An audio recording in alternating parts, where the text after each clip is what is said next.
नमस्कार, यो एभिन्यूज खबरको संकेत हो। तपाईं अहिले एभिन्यूज एट 7 मा हुनुहुन्छ। म सुशील खतिवडा। प्रारम्भमा मूल खबर। अमेरिकी सैन्य सम्झौतामा अनुबन्धका लागि सेनाले पठाएको पत्र सार्वजनिक। तत्कालीन प्रधान सेनापति छेत्रीले दूतावासलाई लेखेको पत्र बाहिरियो। नेपालले एसपीपी सम्झौता नगरेको माओवादी अध्यक्ष दाहालको दाबी। ओली नेतृत्वको सरकारले प्रक्रिया अघि बढाएको आरोप। नेतृत्वको सरकारले सम्झौता गरिसकेको तथ्य इतिहासमा छ। प्रतिपक्षको बहिष्कारका बीच विनियोजन विधेयक पारित। सचिव र विभागीय प्रमुखको समितिले नै राजस्वको दर तय गरेको अर्थमन्त्रीको दाबी। सहित बसेर मिटिङ गरेर गरेको कुरा। लागु औषध विरुद्धको अपरेसनमा प्रहरीलाई ठूलो सफलता। 1 अर्बभन्दा बढी मूल्यको हेरोइन बरामद। 7 विदेशी नागरिक पक्राउ। टोटल 7 जना र 51 केजी सामान बरामद गरेका। काठमाडौँमा हैजा र मङ्की पक्सका शङ्कास्पद बिरामी फेला। टेकु अस्पतालमा उपचार हुँदै परीक्षणका लागि नमुना पठाइएको अस्पतालको भनाइ। सुट गरिसकेको अवस्था छ र पठाइ पनि सकेका छन्। अनलाइन व्यापारका नाममा बढ्यो ठगी। भड्किलो प्रचारले उपभोक्ता झुक्किएको गुनासो। अनुगमन गर्न कानुनकै अभाव।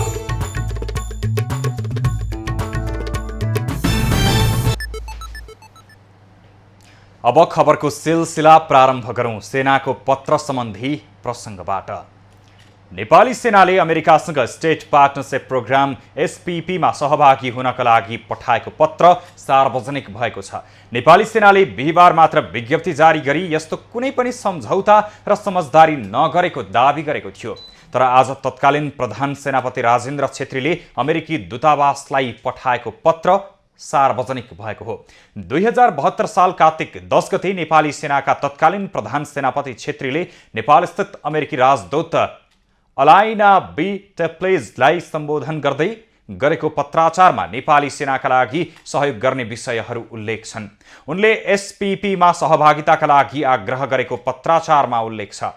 सार्वजनिक पत्रमा दुई मुलुकमा सुरक्षा निकायहरू बीचमा सहकार्य गर्ने बारेमा समेत स्पष्ट पारिएको छ। केपी ओलीले सरकारको नेतृत्व गर्दा सो पत्राचार भएको हो। नेकपा माओवादी केन्द्रका अध्यक्ष पुष्पकमल दाहालले अमेरिकी सेना वा सरकारसँग एसपीपी सम्बन्धी कुनै सम्झौता नभएको भन्दै भ्रममा नपर्न आग्रह गरेका छन्। आज बिहान पेरिस डाँडामा आयोजित दोलखा जिल्लाका शहीद रीतबहादुर खड्काको 21औं स्मृति सभामा दाहालले एसपीपी सम्झौता हुँदैछ भनेर गरिएका प्रचार झुटा भएका बताएका हुन्। प्रधानमन्त्रीसँग र गठबन्धनमा भएको छलफलमा कुनै सैन्य सम्झौता नभएको दाहालको जिकिर छ। एसपीपी भन्ने हुँदैछ रे, ल सैनिक सम्झौता हुँदैछ रे भनेर भइ नै सक्यो रे भने जस्तो गरी प्रचार गरिएको छ। बिल्कुल झुटो। म गठबन्धनको एउटा नेताको हैसियतले र प्रधानमन्त्रीसँग र गठबन्धनमा हाम्रो भएको छलफलमा त्यस्तो कुनै सम्झौता भएको छैन। सम्झौता त्यस्तो कुनै सैन्य सम्झौता हुने छैन। यो घोषणा म यहाँबाट गर्न चाहन्छु। अध्यक्ष दाहालले अमेरिकासँग एसपीपी सम्झौता गर्न लाग्यो भनेर राष्ट्रवादको झुटो प्रचार भइरहेको बताएका हुन्। उनले एमाले अध्यक्ष केपी शर्मा ओलीको सरकारले 2019 सालमा उक्त सम्झौता गरेको तथ्य यो एसपीपी सम्झौता कार्यान्वयन गर्ने काम 2019 सालमा केपी ओली नेतृत्वको सरकारले सम्झौता गरिसकेको तथ्य इतिहासमा छ। यो कुरा हामी सबैले बुझ्न जरुरी छ। तर हाम्रो यो गठबन्धन त्यस्तो कुरामा लाग्दैन। विगतमा ओलीले आत्मसमर्पण गरेको र अहिले पनि एमालेले नै एसपीपी हुँदैछ भनेर झुटो प्रचार गरेको अध्यक्ष दाहालको आरोप थियो। गृहमन्त्री बालकृष्ण खाँडले नेपालले हालसम्म एसपीपीमा सहभागी हुने भनेर निर्णय नगरेको बताएका छन्। प्रतिनिधि सभा बैठकमा प्रधानमन्त्री तथा मन्त्री परिषदको कार्यालय र रक्षा मन्त्रालयको बजेटबारे उठेका प्रश्नको प्रधानमन्त्रीको तर्फबाट जवाफ दिँदै खाँडले एसपीपीमा सहभागी हुने कुनै सोच समेत नभएको बताए। नेपालको भूमि कुनै पनि मित्र राष्ट्र विरुद्ध प्रयोग हुन नदिने उनको प्रतिबद्धता छ। यो एसपीसी प्रोग्राममा नेपालको कुनै संलग्नता रहने छैन, किनकि नेपाल संयुक्त राष्ट्रसङ्घको सदस्यको रूपमा रहँदा असंलग्न राजनीति र पञ्चशीलको नीतिलाई हामीले अवलम्बन गरेका छौँ। कुनै पनि प्रकारले खाँडले प्रधानमन्त्री शेरबहादुर देउबाको अमेरिका भ्रमण अहिलेसम्म सुनिश्चित नभएको पनि बताए। उनले विगतदेखि नै अमेरिकी र नेपाली सेनाबीच सद्भावना भ्रमण हुने गरेको बताउँदै दुवै देशका सेनाबीच व्यावसायिक प्रशिक्षण र सहयोग आदान प्रदान मात्र हुने गरेको समेत बताए। सञ्चार तथा सूचना प्रविधि मन्त्री ज्ञानेन्द्र बहादुर कार्कीले नेपाली भूमि, लिम्पियाधुरा, लिपुलेक र कालापानी फिर्ता गर्न कूटनीतिक प्रयास जारी रहेको बताएका छन्। प्रतिनिधि सभा बैठकमा प्रधानमन्त्री शेरबहादुर देउबाको तर्फबाट जवाफ दिँदै मन्त्री कार्कीले सरकार नेपाली भूमिको रक्षा गर्न प्रतिबद्ध रहेको समेत बताए। सरकार राष्ट्रिय हितलाई सर्वोपरि राखेर छिमेकी लगायत सबै मित्र राष्ट्रहरूसँगको सम्बन्धलाई थप प्रगाढ बनाउन प्रतिबद्ध रहेको उनको भनाइ छ। नेपाल सरकार राष्ट्रिय हितलाई सर्वोपरि राखी सार्वभौमिक समानता, पारस्परिक लाभ र सम्मानका आधारमा छिमेकी लगायत सबै मित्र राष्ट्रहरूसँगको सम्बन्धलाई थप प्रगाढ बनाउन प्रतिबद्ध छ। नेपाल सरकार नेपाली भूमिको रक्षा गर्न कटिबद्ध छ। उनले प्रधानमन्त्रीको अमेरिका भ्रमण अन्तर्राष्ट्रिय सम्बन्धको स्वाभाविक प्रक्रिया भएको समेत बताए। नेकपा एमालेका वरिष्ठ उपाध्यक्ष ईश्वर पोखरेलले तत्कालीन केपी ओली नेतृत्वको सरकारको पालामा अमेरिकी स्टेट पार्टनरसिप प्रोग्राम एसपीपी रोक्ने कार्य भएको दाबी गरेका छन्। प्रतिनिधि सभामा उनले माओवादी केन्द्रका अध्यक्ष पुष्पकमल दाहाललाई चुनौती दिँदै हिम्मत भए प्रमाण पेश गर्नुपर्ने होइन भने क्षमा माग्नुपर्ने समेत बताए। एमालेलाई अनावश्यक आरोप लगाउने कार्य नगर्न उनको चुनौती छ। यदि त्यसबेला कुनै पनि सकारात्मक कुरा, त्यसका केही लिखतहरू, वक्तव्यहरू, माइनटहरू, केही कुराहरू छन् भने यो संसद समक्ष प्रस्तुत गरियोस्। त्यसको पूर्ण जवाबदेही लिनको लागि हामी तयार छौँ। उनले वर्तमान सरकारले परराष्ट्र नीतिलाई कमजोर पार्ने प्रयास गरेको आरोप समेत लगाए। माओवादी अध्यक्ष दाहालले ओली नेतृत्वको सरकारले एसपीपी कार्यान्वयन गर्ने सम्झौता गरेको दाबी गरेका थिए। माओवादी केन्द्रका नेता नारायण काजी श्रेष्ठले एसपीपी सम्झौता नेपालले नगरेको भए अमेरिकालाई पत्र लेखेर प्रतिवाद गर्नुपर्ने बताएका छन्। राष्ट्रिय सभाको बैठकमा श्रेष्ठले सम्झौता नगरिएको सरकारको दाबी हो भने अमेरिकालाई औपचारिक रूपमा पत्र लेखेर विरोध गरिसक्नुपर्ने बताए। सामरिक स्वार्थ केन्द्रित सम्बन्धमा संलग्न हुने नेपालको नीति त्याग्न लागेको हुन सक्ने उनको आशंका छ। यो प्रक्रिया अहिले ठुलो अन्यल र आशंकाको बीचमा के हुने हो भनेर धकेलिने स्थिति पैदा भएको छ। अहिले यो स्ट्रेटेजिक पार्टनरसिप प्रोग्रामको मसौदा सार्वजनिक भएको छ। त्यसबारेमा विभिन्न क्रिया प्रतिक्रिया आएको छ। पहिला ठुलो भ्रमबाट हामी मुक्त हुन जरुरी छ। उनले परराष्ट्र र असंलग्न नीतिबारे सरकारप्रति आशंका व्यक्त गरे। संसदले विनियोजन विधेयक 2079 पारित गरेको छ। प्रतिनिधि सभा बैठकले विनियोजन विधेयक 2079 पारित गरेको हो। बजेटमाथि उठेका सवालको जवाफ दिन खोज्दा अर्थमन्त्रीको जवाफ अनावश्यक रहेको र बजेट निर्माण अनाधिकृत व्यक्तिको हस्तक्षेपबारे छानबिन नभएको भन्दै एमालेले संसद बहिष्कार गरेको थियो। एमालेको बहिष्कारका बावजुद शर्माले प्रस्तुत गरेको विनियोजन विधेयकलाई बैठकबाट बहुमतले पारित गरेको सभामुख अग्नि सापकोटाले जानकारी दिए। यसको विपक्षमा हुने मान्य सदस्यले हुन्न भन्नुहोस्, हुन्छ भन्ने पक्षका मान्य सदस्यहरूको बहुमत भएकोले विनियोजन विधेयक 2079 बहुमतले पारित भएको घोषणा गर्दछु। केही सांसदले प्रस्तुत गरेका विनियोजन विधेयकमाथिको बजेट कटौतीका प्रस्तावलाई बैठकले बहुमतले अस्वीकृत गरेको थियो। गत 15 जेठमा संघीय संसदको संयुक्त बैठकमा शर्माले 17 खर्ब 93 अर्ब 83 करोडको बजेट पेश गरेका थिए। यसैबीच अर्थमन्त्री जनार्दन शर्माले कर राजस्व र भन्सार दर परिवर्तन प्रक्रिया अनुसार नै गरिएको बताएका छन्। उनले सचिवहरू र विभागीय प्रमुखको समितिले नै राजस्वको दर तय गरिएको दावी गरे। प्रतिनिधि सभाको बैठकमा सांसदहरूले अर्थ मन्त्रालयका लागि विनियोजित बजेटमाथि सांसदले उठाएका प्रश्नको जवाफ दिने क्रममा अर्थमन्त्रीले बजेट प्रक्रियामा अनाधिकृत व्यक्ति प्रवेश नगराएको र राष्ट्रघात नगरेको दावी गरे। करका दरहरू बढाएको पूर्ण जिम्मेवारी मैले लिने र त्यसको लागि सचिव र डिजीहरू सहित बसेर मिटिङ गरेर गरेको कुरा र त्यसमा कुनै अन्यथा नभएको कुरा, कुन मान्छे भित्र आए कुन मान्छे बाहिर गयो भन्ने कुरा मलाई थाहा हुने कुरा होइन। मैले साढे 11 बजेपछि 11:15 बजे गएर मैले फुलचोक क्वार्टरमा गएर आराम गरेको छु र बिहान 6 बजे म मन्त्रालयमा गएको कुरा पनि जानकारी गराउन चाहन्छु। अर्थमन्त्रीले जवाफ दिन रोस्टममा पुगेपछि एमालेले अवरोध गरेको थियो। प्रमुख प्रतिपक्षी दल नेकपा एमालेले संसद बहिष्कार गरेको छ। अर्थमन्त्रीको जवाफ अनावश्यक रहेको र बजेट निर्माण अनाधिकृत व्यक्तिको हस्तक्षेप बारे छानबिन नभएको भन्दै एमालेले संसद बहिष्कार गरेको हो। एमाले सांसदहरूले यथास्थितिमा बैठकको औचित्य नभएको समेत बताएका थिए।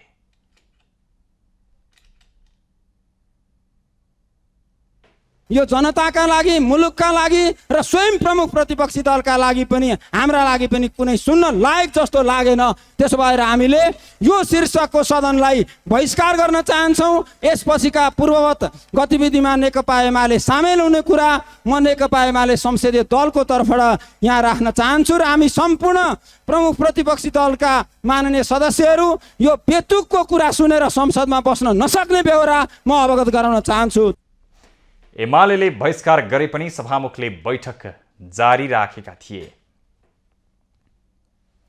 नेकपा एमालेका अध्यक्ष केपी ओलीले स्थानीय तह निर्वाचनमा पार्टीभित्रै अन्तर्घात भएको बताएका छन्। पार्टीका तर्फबाट निर्वाचित जनप्रतिनिधिलाई प्रशिक्षण दिन भृकुटी मण्डपमा आयोजित कार्यक्रममा उनले विपक्षीहरूले केही गर्न नसक्ने भए पनि पार्टीभित्रैबाट शकुनीहरू निस्किएको आरोप लगाए। एमालेको नेतृत्वमा मुलुकले प्राप्त गरेको सफलता, दायित्व र स्थिरता भत्काएर अस्थिरताको दुश्चक्र सुरु गर्ने गम्भीर षड्यन्त्र भएको उनको आरोप छ।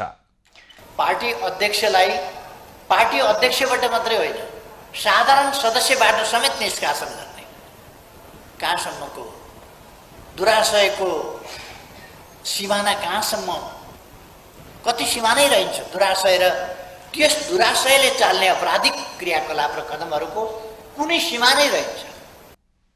एमालेको अस्तित्व मेटाउन खोजेको ठाउँहरूमा समेत पार्टी पहिलो बनेको ओलीको दाबी थियो। बाजुराको बुढीगङ्गा नगरपालिकामा असार 23 गते स्थानीय तहको निर्वाचन हुने भएको छ। बिहिबार जिल्ला प्रशासन कार्यालय बाजुरामा बसेको सर्वदलीय बैठकबाट 23 गते चुनाव हुने निर्णय गरिएको प्रमुख जिल्ला अधिकारी प्रकाश चन्द्र अधिकारीले बताए। नेकपा एमाले, नेपाली कङ्ग्रेस, नेकपा एकीकृत माओवादी, नेकपा एस लगायत राजनीतिक दलका प्रतिनिधि, मुख्य निर्वाचन अधिकृत, प्रमुख जिल्ला अधिकारी, सुरक्षा निकायका प्रमुख सहितको सहमतिमा मिति तय भएको हो। वैशाख 30 मई निर्वाचन भएको बुढीगङ्गा नगरपालिकामा विवादका कारण पुनः मतदान गर्ने निर्वाचन आयोगले निर्णय गरेको थियो। बुढीगङ्गाका 10 वडामध्ये 6 वटामा विवाद भएको थियो।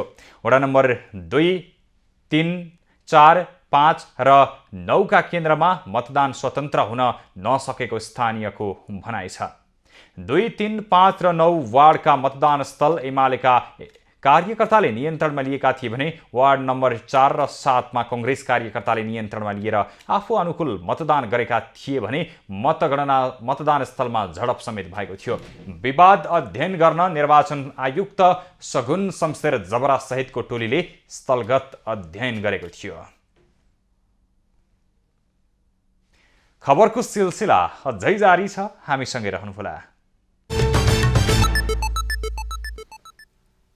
अब बाँकी खबर। लागु औषध कारोबारी विरुद्ध प्रहरीको हालसम्मकै ठूलो अपरेसन सफल भएको छ। लागु औषध नियन्त्रण ब्युरोले 1 अर्ब 2 करोड मूल्य बराबरको लागु औषध हेरोइन बरामद गरेर अपरेसन सफल बनाएको हो। लागु औषध नियन्त्रण ब्युरोले विभिन्न स्थानबाट 51 किलो हेरोइन सहित 7 जनालाई पक्राउ गरेको छ। बरामद भएका हेरोइन मध्ये 49 किलो सेतो र 2 किलो खैरो हो। ब्युरोले हिरोइनसहित 7 जना दक्षिण अफ्रिकन महिलालाई पक्राउ समेत गरेको छ। पक्राउ पर्नेमा सीबीसी थान्डेकीले, मोरियल केदुकावाजी, थेगेन्ने स्वान्सा, स्याच्वाला खासिसेल इभोन्ने, त्यस्तै रोसिन हा नोङ्केले, ज्वान्तो महलाको मौरिन माथिवा, मोरोसी सुजान फोकु र मार्लेसे बाडेनहोटुस रहेका छन्। ब्युरोका अनुसार यो लागु औषध विरुद्धको अहिलेसम्मकै ठुलो अपरेसन हो। यही 2079 जेठ 30 गते हामीले मान्छे पक्राउ गरेर आजका दिनसम्म पनि पक्राउ गरेर जम्मा टोटल 7 जना र 51 केजी सामान बरामद गरेका छौँ। 4 दिन लामो अपरेसन चलाएर 51 किलोभन्दा बढी सेतो हिरोइन बरामद गरिएको ब्युरोको भनाइ छ। सो लागु औषध दुबईबाट काठमाडौँ ल्याइएको हो। नेपालमा मंकीपक्सको शंकास्पद संक्रमित फेला परेका छन्। दुबईबाट बिहिबार नेपाल आएका 26 वर्षीय पुरुषमा मंकीपक्सको मिल्दोजुल्दो लक्षण देखिएपछि टेकुस्थित शुक्रराज ट्रपिकल तथा सरुवा रोग अस्पतालमा निगरानीमा राखिएको छ। त्रिभुवन अन्तर्राष्ट्रिय विमानस्थल हेल्थ डेस्कमा परीक्षणका क्रममा उनमा मंकीपक्सको शंकास्पद लक्षण देखिएपछि निगरानीमा राखेर परीक्षणका लागि नमुना पठाइएको टेकु सरुवा रोग अस्पतालले जनाएको छ। कन्फर्म भइसकेको होइन, it will be confirm only after stool culture report. तर चाहिँ नि त्योभन्दा नि महत्त्वपूर्ण त अहिले जुन अवस्थामा उहाँहरू यहाँ इमर्जेन्सीमा आउनुभएको छ यस अस्पतालमा, हाम्रो चाहिँ नि हामी यस अस्पताल चाहिँ नि उहाँहरूको उपचारमा अहिले चाहिँ नि केन्द्रित भएको अवस्था छ र चाहिँ नि रिपोर्ट आइसकेपछि यदि के आउँछ त्यसपछि सबैलाई जानकारी भइ नै हाल्छ। त्यस्तै टेकु अस्पतालमा बिहिबार हैजाको आशंकामा 2 युवतीहरू समेत आइसियुमा भर्ना गरिएको छ। बागबजार स्थित मोडर्न अस्पतालमा उपचारका लागि गएका 2 युवतीलाई हैजाको आशंकामा टेकु अस्पतालमा उपचारका लागि पठाइएको हो। टेकु अस्पतालमा उपचाररत 2 जनाको अवस्था निकै कमजोर रहेको र उनीहरूमा हैजा हुन सक्ने आशंकामा परीक्षणका लागि नमुना पठाइएको अस्पतालले जनाएको छ। जस्तो यसका डिफरेन्सियल डायग्नोसिसहरू विभिन्न हुन्छन्, त्यसलाई मध्यनजर गरेर हामीले चाहिँ नि इन्भेस्टिगेसन सुरु गरिसकेको अवस्था छ र पठाइ पनि सकेका छौँ। त्यो रिपोर्ट आउन केही समय लाग्छ र अहिले उहाँ चाहिँ अब्जर्भेसनको अवस्थामा छन्। त्यही भएर अब ती इन्भेस्टिगेसनको रिपोर्टहरू के आउँछ अनि यो अब्जर्भेसनमा राख्दाखेरि उहाँको अहिले त उहाँ एकदम स्टेबल हुनुहुन्छ, एकदम स्टेबल हुनुहुन्छ। स्टेबल चाहिँ ज्वरो मात्र छ अहिले उहाँलाई होइन, नर्मल डाइटमा हामीले राखेको छौँ र अरू कुनै पनि श्वास प्रश्वास या केही समस्याहरू अहिलेसम्म देखिएको छैन। वर्षायाममा पानीजन्य रोगको जोखिम बढ्ने भएकाले झाडापखाला हैजा जस्ता बिरामी बढ्न सक्ने भन्दै सचेत र सावधान हुन समेत चिकित्सकहरूले सुझाव दिएका छन्। प्रधानमन्त्री शेरबहादुर देउवाले व्यापार घाटालाई न्यूनीकरण गर्न सरकार निजी क्षेत्रसँग सहकार्य गर्दै अघि बढ्ने बताएका छन्। बिहिबार काठमाडौँको भ्रिकुटी मण्डपमा नेपाल चेम्बर अफ कमर्सले गरेको नेपाल चेम्बर एक्सपो 2022 को समुद्घाटन गर्दै प्रधानमन्त्री देउवाले निर्यात प्रवर्धन मार्फत व्यापार घाटा न्यूनीकरण गर्न सरकार निजी क्षेत्रसँग सहकार्य गर्दै अघि बढ्ने बताएका हुन्। देउवाले स्वदेशी उत्पादन र स्वदेशी कच्चा पदार्थ प्रयोग गरी नेपाली मौलिक सिपबाट बनेका वस्तुहरूलाई समावेश गरी उक्त वस्तुको प्रचार प्रसार, बजार प्रवर्धन र निकासी प्रवर्धनमा ध्यान दिनु आवश्यक रहेको धारणा राखे। देउवाले पर्यटन क्षेत्रको आगमन बढाउन प्रदर्शनीले महत्त्वपूर्ण भूमिका खेल्ने समेत बताए।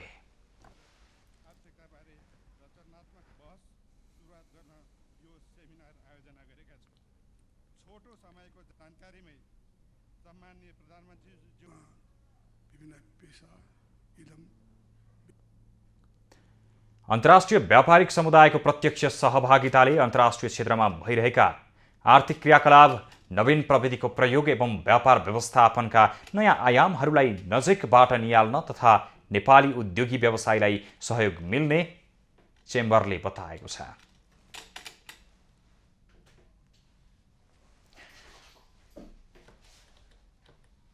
मध्य प्रदेशका मुख्यमन्त्री लालबाबु रावतले निजगढको अन्तर्राष्ट्रिय विमानस्थल कुनै पनि बहानामा सार्न नमिल्ने बताएका छन्। निजगढमा विमानस्थल बन्नुपर्ने माग गर्दै आन्दोलनरत निजगढ सार्वजनिक सरोकार समितिसँग साक्षात्कार कार्यक्रममा मुख्यमन्त्री रावतले मध्य प्रदेशको विकासका लागि महत्त्वपूर्ण निजगढ विमानस्थल सार्ने खेल आफूहरूलाई स्वीकार्य नहुने समेत चेतावनी दिए। विमानस्थलको नाममा जङ्गल नै सिद्ध्याउने चलखेल भएको उनको भनाइ छ। स्थलको लागि चाहिने जङ्गल, चाहिने जुन भूभाग छ, चाहिने जुन जग्गा छ, त्यसको लागि आवश्यक पर्ने रुख काट्दा पनि प्रदेश सरकारको त्यसमा आपत्ति छैन। मुख्यमन्त्रीको आग्रहपछि आन्दोलनरत सरोकार समितिले चक्काजाम कार्यक्रम आजैबाट स्थगित गरेको छ। उनीहरूले रिले अनसन जारी राखेका छन्। प्रधानमन्त्री शेरबहादुर देउवाले संसारभरि रहेका प्रवासी नेपालीहरूलाई मातृभूमिप्रतिको दायित्व निर्वाह गर्न आग्रह गरेका छन्। गैर आवासीय नेपाली सङ्घद्वारा काठमाडौँमा आयोजित कार्यक्रममा प्रधानमन्त्री देउवाले विदेशमा आर्जन गरेको पुँजी, ज्ञान र सिपलाई नेपालको विकासमा उपयोग गर्न आग्रह गरेका हुन्। वैदेशिक लगानीको स्वीकृति स्वचालित प्रणालीबाट हुने व्यवस्था गर्ने तयारी गरेको पनि प्रधानमन्त्री देउवाको भनाइ छ। मातृभूमिप्रतिको दायित्व निर्वाह गर्न डलर खाता खोलेर तथा बचत पत्र किनेर फाइदा उठाउन अपिल गर्दछु। गैर आवासीय नेपाली सङ्घको जायज मागप्रति सरकार संवेदनशील छ। परराष्ट्र मन्त्री डाक्टर नारायण खड्काले गैर आवासीय नेपालीहरूको लगानी प्रोत्साहन गर्न सरकारले विशेष आर्थिक क्षेत्र स्थापना गर्ने तयारी भइरहेको बताए। उनले गैर आवासीय नेपालीहरूका लागि गैर आवासीय नेपाली नागरिकता प्रदान गर्न सरकार कटिबद्ध रहेको समेत बताए। सङ्घका अध्यक्ष डाक्टर बद्री केसी, सङ्घका कार्यकारी अध्यक्ष कुल आचार्य लगायतले संविधानको धारा 291 विदेशमा बसोबास गरिरहेका नेपाली नागरिकप्रति भेदभावपूर्ण भएकाले सो धारा संशोधन गर्न माग गरे। समाज यति असुरक्षित भइसक्यो कि जहाँ छोरीचेलीहरू बाँच्न पाउने अधिकारका लागि सडकमा आएर हार गुहार गरिरहनु परेको छ। त्यस्तै घटनाको एक उदाहरण बनेकी छिन् निहारिका राजपूत। उनी न्यायको माग गर्दै एक सातादेखि अनसनरत छिन्, तर उनको आवाजको सुनवाई कतै भएको छैन।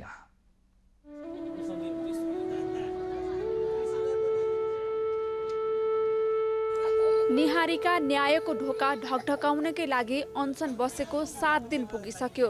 करिब 3 वर्षदेखि न्याय माग्दा माग्दा निहारिका थाकिसकिन्, तर पनि उनका लागि न्याय अझै भेटिएको छैन। राज्यले उनको आवाज नसुनेकै कारण उनी अहिले 21 महिने छोरा सहित जनकपुरबाट आएर काठमाडौँमा सिंहदरबारको ढोका ढकढक्याइरहेकी छिन्, तर राज्यले उनको आवाज सुने नसुने झैँ गरिरहेको छ।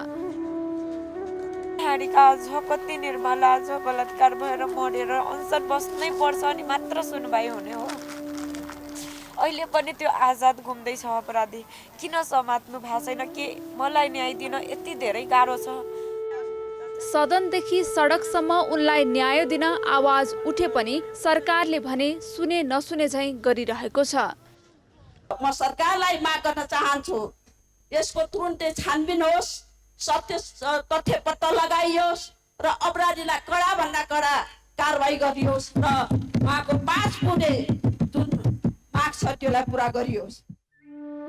जनकपुरकै शिवराज श्रेष्ठबाट 17 वर्षकै उमेरमा बलात्कृत भएकी निहारिका न्यायको खोजीमा छिन्।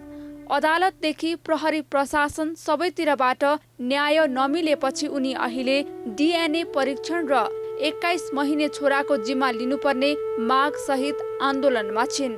उनको मागमा नागरिक समाज, महिला अधिकार कर्मी लगायतले समेत समर्थन गरिरहेका छन्। क्यामेरामा प्रवीण सिलवालका साथ निशा देउजाको रिपोर्ट। अनलाइन व्यापार बढेसँगै त्यसबाट उपभोक्ता ठगिने क्रम पनि बढ्दो छ। भड्किलो प्रचारको प्रभावमा परेर उपभोक्ता ठगिँदै आएका छन्। अनलाइन व्यापार सम्बन्धी राज्यले ठोस कानुन नबनाउँदा ठगिने क्रम बढेको हो। विशेष खबरको साथमा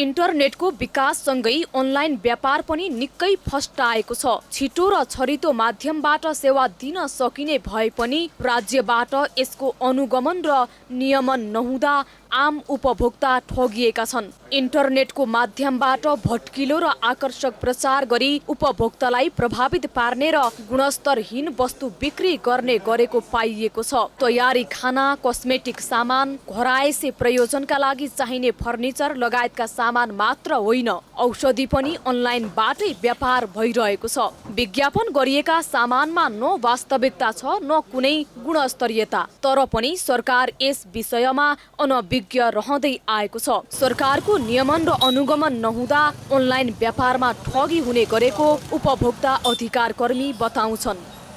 एउटा विज्ञापन गर्ने, अर्को सामान पुर्याइदिने, सामान बिल नदिने, उस्तै सामान हो भन्ने, समयमा एक्सचेन्ज नगरिदिने र विशेष गरी यसले अहिले पछिल्लो चरणमा उपभोक्ता संरक्षण ऐन 2075 र नेपालको संविधान 2072 को धारा 44 क ले प्रत्येक उपभोक्ताले जुन गुणस्तरीय वस्तु र सेवा उपयोग गर्ने अधिकार दिएको छ, त्यो अधिकारको बर्खिलाप भएको छ, ठाडो चुनौती देखिएको छ। कुनै पनि व्यवसाय सञ्चालन गर्दा राज्यका निकायहरूमा दर्ता गर्नुपर्छ। दर्ता नगरी सञ्चालन हुने जुनसुकै व्यवसाय पनि गैर कानुनी ठहरिन्छ कानुनको आँखामा। तर अनलाइन व्यापार सञ्चालन गर्नेहरूले कहीँ कतै दर्ता गरेको भेटिँदैन। यद्यपि यसको अनुगमन र चासो राख्ने मुख्य निकाय वाणिज्य आपूर्ति तथा उपभोक्ता संरक्षण विभाग हो। तर विभाग यस विषयमा अहिलेसम्म बेखबर जस्तै छ। यद्यपि अनलाइन व्यापारको विषयमा विभागले निगरानी बढाएको बताउँछन् वाणिज्य आपूर्ति तथा उपभोक्ता संरक्षण विभागका महानिर्देशक लीला प्रसाद शर्मा। अलिकति कडा खालको नीति, समन्वयात्मक नीति, सबै निकायहरूको बिचमा अनुभव सेयरिङ गरेर एउटा व्यवस्थित नीति बनाउन एकदमै जरुरी देखेको छ। यसको लागि चाहिँ भन्सारबाट आयात गर्न दिने, आयात निर्यातको इजाजत दिने भन्दा पनि नीतिगत व्यवस्था, कतिलाई आयातमा प्रतिबन्ध लगाउने, कतिलाई चाहिँ परिमाणात्मक प्रतिबन्ध लगाउने, यी सबै कुरा गर्ने मन्त्रालय, अर्थ मन्त्रालय, राष्ट्र ब्याङ्क, मोड्स अफ पेमेन्ट हेर्ने यी सबै निकायहरूले एउटा समन्वयात्मक पहल कदमी गर्न चाहिँ एकदमै जरुरी भइसकेको चाहिँ देखिन्छ। अनलाइन व्यापारको ठगी जालो झैँ फैलिएको छ। हजारौं सर्वसाधारण यस्ता अनधिकृत व्यापारबाट ठगिँदै आएका छन्। तर सरकार यस विषयमा गम्भीर नहुँदा अनलाइन व्यापारको ठगी धन्दा मौलाएको हो। क्यामेरामा रविन्द्र लम्सालका साथमा कमल जीसीको रिपोर्ट। भूक्षय र विनाशका कारण दिनदिनै उजाड हुँदै जान थालेको नेपालको चुरे पहाड क्षेत्रको संरक्षण र सम्वर्धन गर्ने उद्देश्यले चुरे भावर क्षेत्रमा बृहत वृक्षारोपण कार्यक्रमको थालनी गरिएको छ। राष्ट्रपति चुरे तराई मधेस संरक्षण विकास समिति र नेपाली सेनाको सहकार्यमा वृक्षारोपण गरी सो अभियानको थालनी गरिएको हो। सम्माननीय दर्शकहरू, आज चुरेको 8औं स्थापना दिवस सिन्धुली जिल्लाको यो दुधौली नगरपालिका वडा नम्बर 3 को झुङ्गामा यो 8औं चुरे दिवसको अवसरमा चुरेको माटो चुरेलाई सफा पानी सबैलाई भन्ने नाराका साथ यो क्षेत्रमा नेपालका महामहिम राष्ट्रपति विद्यादेवी भण्डारीको प्रमुख आतिथ्यमा यो बृहत वृक्षारोपण कार्यक्रम शुभारम्भ गरिएको छ। सिँचाइको लागि आवश्यक पर्ने पानीको प्रमुख स्रोत भनेको चुरे र मध्य पहाडी श्रृङ्खलाबाट बग्ने नदी प्रणाली र यिनले पुनर्भरण गरेका भूमिगत जलस्रोत हुन्। नेपालको चुरे पहाड अत्यन्त कमजोर अवस्थामा रहेको र चुरे पहाडमा पछिल्लो समयमा भइरहेको दोहन भूक्षयले चुरे दिन प्रतिदिन विनाश भइरहेको सन्दर्भमा यो चुरे पहाडलाई बचाउनको निम्ति राष्ट्रपति विद्यादेवी भण्डारी नै प्रमुख अतिथि भएर यो वृक्षारोपण कार्यक्रममा जुन सहभागी हुनुभयो र यो राष्ट्रपति चुरे तराई मधेस संरक्षण विकास समिति र वन तथा वातावरण सुरक्षा गण नेपाली सेनाको यो संयुक्त तत्त्वावधानमा यो क्षेत्रमा वृक्षारोपण शुभारम्भ गरिएको छ। चुरेबाट आएर बगेको खहरे ढुङ्गा गिटी बालुवाले कमला नदीको सतह दिन प्रतिदिन माथि ल्याइरहेको छ र यो कमला क्षेत्रका बस्तीहरू आज असुरक्षित बनिरहेका छन्। एक दिनमा 1 लाख बिरुवा रोप्ने कार्यक्रम जुन ढङ्गले चुरेमा आयोजना गरिएको छ, यसले गर्दा चुरेको यो विनाशलाई रोक्नको निम्ति यसले के हदसम्म चाहिँ भूमिका निर्वाह गर्छ भन्ने स्थानीयको एउटा आकांक्षा रहेको छ। राम्रोसँग सञ्चालन गर्न सकेनौँ भने निश्चय पनि चुरे नष्ट हुँदै जान्छ। चुरे नष्ट हुने कारणले मधेस प्रदेश धेरै ठुलो नोक्सानमा पर्न सक्छ, मधेसको भविष्य अझै अन्धकारमा पर्न सक्छ। त्यसैले हामीले यसलाई सबभन्दा बढी महत्त्वका साथ हेर्नुपर्छ भन्ने लाग्छ। बागमती प्रदेश सरकारका प्रमुख मुख्यमन्त्री लगायत नेपाल सरकारका सम्बन्धितका उच्च पदस्थ कर्मचारीहरू पनि यो वृक्षारोपणमा सामेल हुनुभएको छ। एबी न्युज खबरका लागि शङ्कर कार्की, झुङ्गा, दुधौली, सिन्धुली। खबरको सिलसिला अझै जारी छ, हामीसँगै रहनुहोला। अब पालो एबी न्युज एट स्पोर्ट्सको।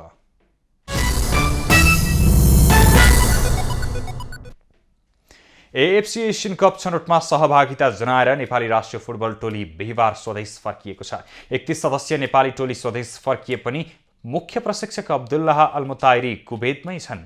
एन्फासँग बिदा लिएर अल्मुताइरी भने कुवेतमै बसेका हुन्। कप्तान पुजन उपरकोटीले नयाँ खेलाडीहरूले सन्तोषजनक प्रदर्शन गरेको बताए। यसअघि टिममा रहेका खेलाडी यसपटक टिममा नपर्दा नतिजा सोचे जस्तो नआएको उनको भनाइ छ। भइरहेको प्लेयरहरू एक्कासी टिममा नहुँदा त अलिकति फरक त परि नै हाल्छ होइन, किनभने नयाँ भाइहरूको आफ्नो एउटा नयाँ भाइले पनि राम्रो त राम्रो प्रुभ गरेर आयो भनौँ न। तर मेरो विचारमा चाहिँ यदि अलिकति पुरानो प्लेयरहरू भएको थियो भने चाहिँ सायद अलिकति केही फरक हुन सक्थ्यो होला जस्तो लाग्छ मलाई चाहिँ। त्यही हो। कुवेतमा भएको छनौटमा नेपाल अङ्कविहीन बनेको थियो। समूह एमा रहेको नेपाल समूहको पुच्छारमा रह्यो। छनौटको पहिलो खेलमा नेपाल जोर्डनसँग 2-0ले पराजित भएको थियो। दोस्रो खेलमा नेपाल आयोजक कुवेतसँग 4-1 अङ्कले पराजित भएको थियो। अन्तिम खेलमा 10 खेलाडीमा समेटिएको नेपाल इन्डोनेसियासँग 7-0 गोल अन्तरले पराजित भयो। अब पालो खास खबरको।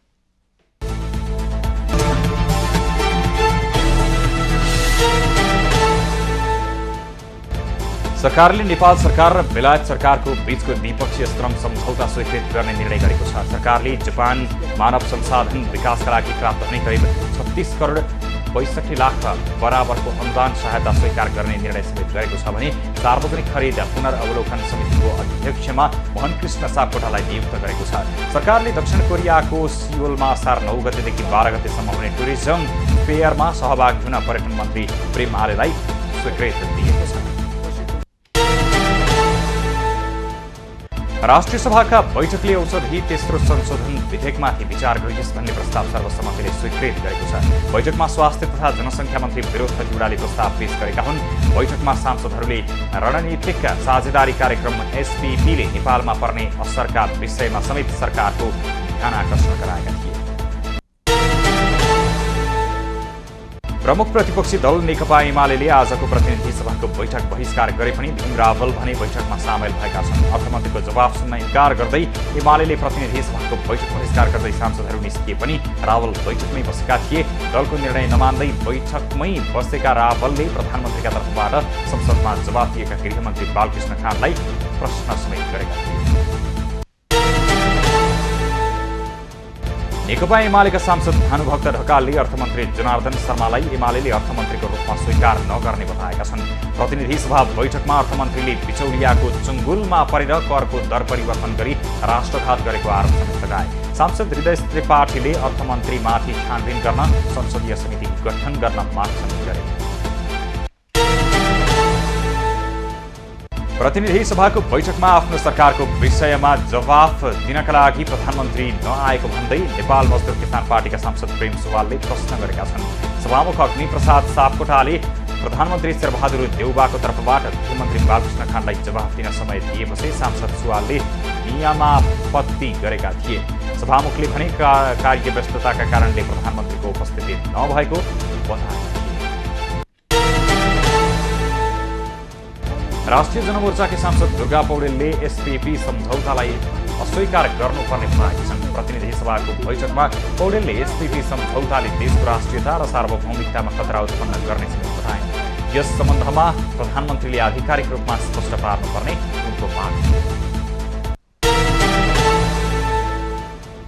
नेपालमा पछिल्लो 24 घण्टामा थप 16 जनामा कोरोना संक्रमण पुष्टि भएको छ। देशभर गरिएको 1038 PCR परीक्षणका क्रममा 12 जना र 1230 एन्टिजेन परीक्षणका क्रममा 4 जनामा संक्रमण पुष्टि भएको। कोरोनाका कारण बिहिबार पनि कसैको मृत्यु नभएको स्वास्थ्य मन्त्रालयले जनाएको छ। त्यस्तै थप 14 संक्रमित निको भएका छन् भने हाल देशभर 95 जना सक्रिय संक्रमित आइसोलेसनमा रहेका छन्। पछिल्लो समय लगातार घटिरहेको शेयर बजार बिहिबार भनी सामान्य अङ्कले बढेको छ। जेठको 25 गते 60 अङ्कले बढेको शेयर बजार परिसूचक नेप्सी त्यसपछि कारोबार भएको 5 दिनसम्म लगातार ओह्रालो लागेको थियो। नेप्सी बिहिबार 12.57 अङ्कले बढेर 1978.94 बिन्दुमा पुगेको छ। बिहिबार जीवन बिमा र लगानी बाहेक सबै समूहको शेयर सामान्य बढेको छ। 221 वटा कम्पनीको 35,94,000 किता शेयर 1 अर्ब 18 करोड 71 लाख रुपियाँमा खरिद बिक्री भयो। अर्थ मन्त्रालयले पुँजी बजार तथा वित्तीय क्षेत्रमा देखिएको समस्या समाधानका उपायबारे अध्ययन गर्न कार्यदल गठन गरेको छ। धितोपत्र बोर्डले संयोजन गर्ने गरी 4 सदस्यीय कार्यदल गठन गरेको अर्थ मन्त्रालयले जनाएको छ। कार्यदलको संयोजन धितोपत्र बोर्डका कार्यकारी निर्देशकले गर्नेछन् भने अर्थ मन्त्रालयबाट 1 जना उपसचिव कार्यदलमा सदस्य तोकिनेछन्। राष्ट्र बैंकबाट 1 जना सदस्य पनि समितिमा रहनेछन्। कार्यदलको सदस्य सचिव बोर्डकै 1 जना सदस्य रहनेछन्। हिजो मूल्य घटेर 96,500 रुपियाँमा कारोबार भएको सुनको मूल्य आज पनि बढेको छ। आज तोलामा 800 रुपियाँले बढेर प्रति तोला 97,300 रुपियाँमा कारोबार भइरहेको नेपाल सुन चाँदी व्यवसायी महासङ्घले जनाएको छ। त्यस्तै आज पनि चाँदीको मूल्य तोलामा 20 रुपियाँले बढेर 1,265 रुपियाँमा कारोबार भएको नेपाल सुन चाँदी व्यवसायी महासङ्घले जनाएको छ। ग्लोबल आइएमएफ बैंक र बैंक अफ काठमाडौँ बीच मर्जर सम्झौता भएको छ। सम्झौता अनुसार मर्जरपछि बैंकको नाम ग्लोबल आइएमएफ बीओके बैंक लिमिटेड रहनेछ। मर्जरपछि बैंकको अध्यक्ष र सिइओ भने ग्लोबल आइएमएफ बैंकै रहनेछन्। मर्जरपछि बैंकको चुक्ता पुँजी 34 अर्ब 41 करोड रुपियाँ पुग्नेछ। डोटीको आदर्श गाउँपालिका छ कि 18 वर्षीय डुल्लो अधिकारीको सेती नदीमा बनाइएको काठे पुलबाट खसेर मृत्यु भएको छ। बिहिबार सेगास गाउँपालिका 7 साङ्गा डाँडामा रोपाईँमा जाँदै गर्दा काठे पुलबाट खसेर उनको मृत्यु भएको स्थानीय गणेश खडायतले बताएका छन्। नक्कली नोट छाप्ने गरेको आरोपमा कैलाली प्रहरीले 1 जना फोटो स्टुडियो सञ्चालकलाई पक्राउ गरेको छ। प्रहरीले धनगढी उपमहानगरपालिका 8 स्थित बी युनिक फोटो स्टुडियोका सञ्चालक रामदास राणालाई पक्राउ गरेको हो। त्यसैगरी 1000को 1 थान नक्कली नोट सहित सोही ठाउँका 18 वर्षीय अनुराग राणा पनि पक्राउ परेका छन्।